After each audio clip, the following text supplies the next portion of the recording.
राधे राधे गुरुजी। हाँ। मेरा एक प्रश्न है, मैं बचपन से देखती आ रही हूँ, जो लोग नियम धर्म कर्म से मन से बहुत भक्ति करते हैं उनके जीवन में बहुत कष्ट है। सबके जीवन में कष्ट है जो भी भक्ति करते हैं। मैं भी ठाकुर जी को मानती हूँ, उनके इर्द गिर्द ही मेरे विचार रहते हैं, लेकिन इतने नियम मैं नहीं पालन कर सकती। जो थोड़ा होता है वो मैं करती हूँ, लेकिन जो ज़्यादा नियम पालन करते हैं इतना कष्ट में रहते हैं, फिर भी उनके साथ तर ब तर उल्टा होता ही जाता है। तो कहते हैं कि ये सब कर्मों का खेल है, उनके कर्म है, जैसे वो कभी कुछ पिछले जन्म में किया होगा, कभी इस जन्म में किया होगा, उनका फल है उनका दुख।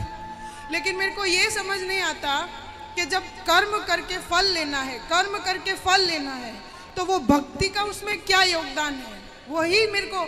और जब भगवान कहते हैं कि मेरी आप भक्ति करोगे तो मैं हर चीज़ से आपको मुक्त कर दूंगा, आपके लिए जीवन आसान कर दूंगा, तो फिर कर्म का दोष कैसे लगेगा, मुझे वो समझ नहीं आता।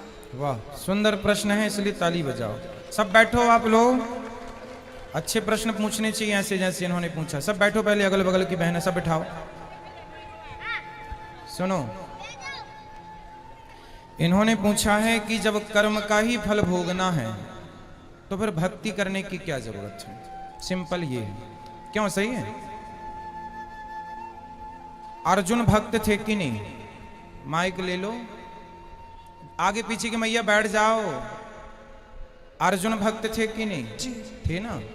लेकिन अर्जुन को भी 12 वर्ष का वनवास जाना पड़ा। 12 साल तक जंगल में रहना कोई सरल काम तो नहीं है। 1 साल अज्ञातवास जंगल में रहना, किसी के दास दासी बन के रहना सरल काम तो नहीं है। जबकि अर्जुन जैसा भक्त कौन होगा? फिर भी उन्हें कष्ट उठाना पड़ा। भगवान राम तो स्वयं भगवान थे, 14 साल का कष्ट। माता सीता तो साक्षात लक्ष्मी थी, फिर भी दर दर की ठोकर जंगल में लकड़ियां काट काट के बच्चों का लव कुश का लालन पालन किया। इसी प्रकार अब आप कहते हैं कि जब हम भक्ति करें तो फिर कर्म ही का फल भोगना है, तो भक्ति का अर्थ क्या? बात ऐसी है बेटा कि कर्म तो अपनी जगह है, कर्म तो हमें भोगनी है, हमें भी भोगना है, आपको भी भोगना है। भक्ति सिर्फ इसलिए की जाती है, इसलिए नहीं की जाती कि भगवान हमें पैसे वाला बना दें, भगवान हमें धन धान्य से भर दें, घर में सब कुछ हो। भक्ति का मतलब पैसा पाना नहीं, भगवान से बेटा बेटी मांगना नहीं। अरे भगवान की भक्ति आपको जो देगी, कोई कर्म में इतनी ताकत नहीं है कि आपको वो दे सके। अब उदाहरण से समझो, विभीषण को लंका का राजा बना दिया, क्या विभीषण का कोई ऐसा कर्म उसे राजा बना सकता था? कर्म अच्छे करता था फिर भी लातें खाता था, रावण लात मार के निकालता था, उसके कर्म का भी उसे दंड मिला। पर भगवान की भक्ति जो की, उस भक्ति का भी फल, कर्मों का फल यदि मिलता है तो भक्ति का फल भी मिलता है। थोड़ा सा देर है। विभीषण को भक्ति का फल मिला। उस कोई व्यक्ति ऐसा कितना कर्म करता कि वो लंका का राजा। भगवान कर्मों के फल को नहीं देखते कि तुमने भक्ति हमारी कितनी की। जब भक्त शरण में चला जाता है तो भगवान भूल जाते हैं कि कितना बड़ा पापी और पतित है, उठा करके राज सिंहासन पर बिठा देते हैं। दूसरा सुग्रीव, सुग्रीव भी लातें खाता था भाई की, दर दर की ठोकर खाता था, उठा के बिठा दिया। तो भगवान बेटा, भगवान जो दे सकते हैं कोई नहीं। इसलिए गलती हम लोगों की है कि हम उम्मीद क्या करते हैं, हे भगवान हम तुम्हारे इतने बड़े भक्त हैं, तुमने हमें बेटा भी नहीं दिया।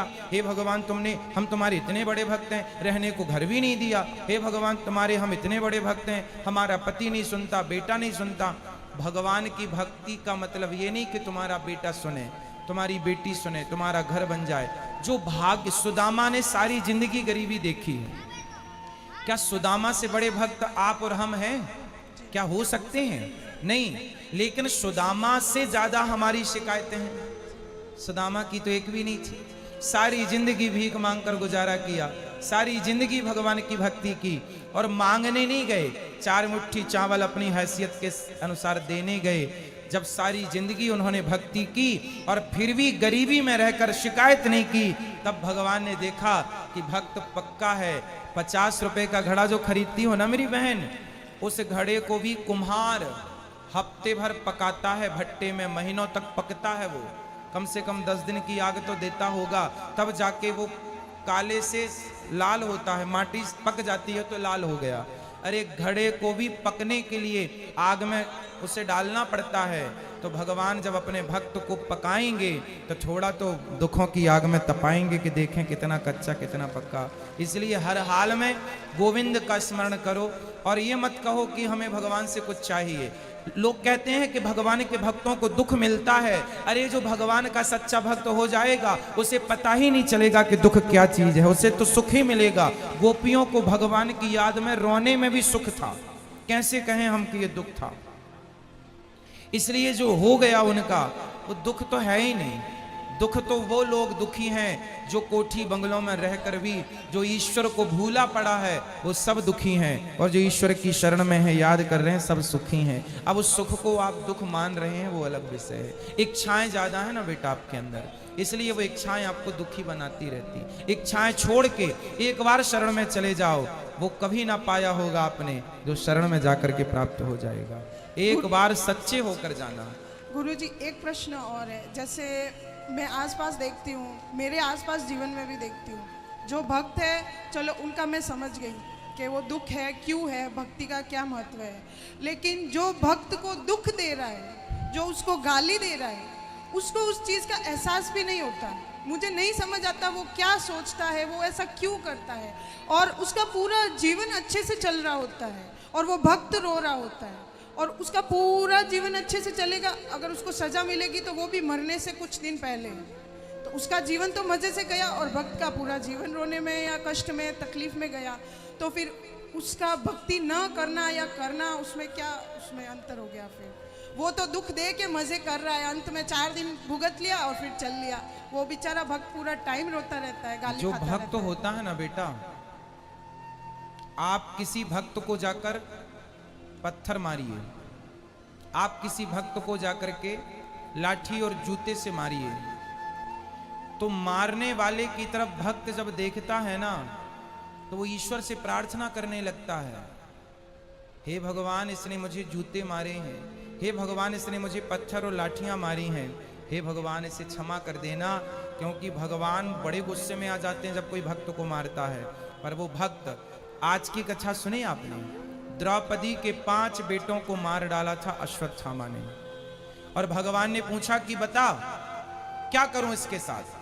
तो द्रौपदी ने क्या कहा, छोड़ दो छोड़ दो। कोई भक्त यदि बदले की भावना रखे बैठा है तो भक्त हो ही नहीं सकता। भक्त तो ये चाहता है कि इसने गलती की है पर भगवान इस पर क्षमा करना, और भगवान क्षमा करते नहीं है।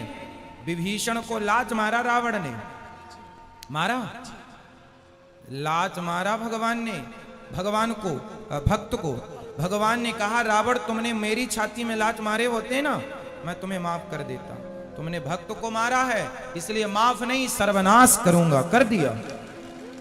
एक बात बताओ कि जब तक रावण ने विभीषण को लात नहीं मारा तब तक राम जी ने लंका में एक भी बाण छोड़ा हो, एक भी नुकसान किया हो लंका का, तो मुझे बताओ। रावण ने सीता मां को चुराया, जयंत ने सीता मां के चरणों में चोंच मारी थी तो बाण छोड़ दिया था, त्रैलोक्य में जयंत को बचाने वाला नहीं मिला, चरणों में चोंच मारी थी केवल, और रावण तो पूरी सीता उठा कर ले गया। तो क्या राम जी बाण वहीं से बैठे बैठे ना मार देते, रावण तो मर जाता। लेकिन नहीं, राम जी ने कहा कि रावण भले मेरी पत्नी का हरण किया हो लेकिन मेरे भक्त को रोटी खिलाता है विभीषण को, इसलिए मैं बाल विवाह का नहीं करूंगा। लेकिन जब उस भक्त को लात मारा तो राम जी ने सर्वनाश कर दिया। भगवान कहते हैं तुम मुझे लात मार दो सह लूंगा, मेरे भक्तों को मारोगे विनाश कर दूंगा।